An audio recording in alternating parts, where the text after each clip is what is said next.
Doctor Anil ठोके, Maharashtra अकोलामध्ये practice करतो।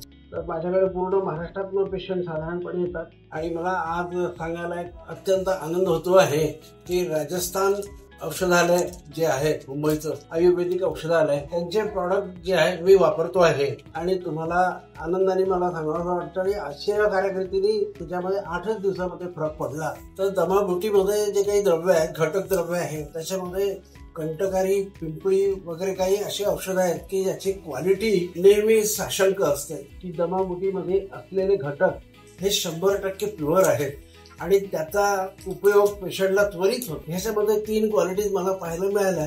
पहिली गोष्ट म्हणजे ब्रॉन्कोडायलेटर। जेव्हा ब्रॉन्कस छातीमध्ये इरिटेशन होतं तेव्हा ते कंजेशन होतं, त्याच्यामुळे खोकला सतत कायम सुरू असतो। पहिल्या डोस पासून होतं आणि डायलिटेशन झाल्यामुळे खोकल्याचं प्रमाण निश्चितपणे कमी। दुसरी गोष्ट जे ब्रॉन्कोस्पॅझम्स असतात, स्पॅझम म्हणजे काय की ज्याच्यामुळे कॉन्ट्रॅक्शन आणि एक्सपान्शन सतत होत असतं आणि त्यामुळे पेशंटला सतत खोकल्याची उबळ येते। तर त्यामुळे ह्या पहिल्या डोस पासून मला असं ऑब्झर्वेशन आहे की ब्रॉन्कोडायलिटेशनच्या सोबत सगळ्यात महत्वाची गोष्ट जे ब्रॉन्कोस्पॅझम्स आहेत ते सुद्धा कमी होतात। ती महत्वाची गोष्ट म्हणजे एक्सपेक्टोरेशन। छातीमध्ये जो दाटलेला कफ असतो तो कमी प्रमाणात असतो पण इतका चिकट असतो, अस्थमॅटिक पेशंटला ॲलर्जी हा एक महत्वाचा विषय आहे। मी तुम्हाला खात्रीने सांगू शकतो की दमाघुटी जर पेशंटला तुम्ही रेग्युलर दिली तर साधारण 3 महिन्यामध्ये कितीही जुना असलेला अस्थमा, ॲलर्जिक ब्रॉन्कायटिस निश्चितपणे 100% बरा होऊ शकतो। आणि जे आहे त्या सगळ्यांना विनंती आहे की त्यांनी दमाघुटीचा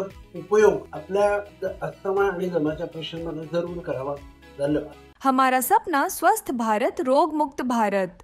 1952 से लगातार मानव सेवा में दुनिया भर के करीब 2 करोड़ मरीजों का सफल इलाज कर चुके हैं।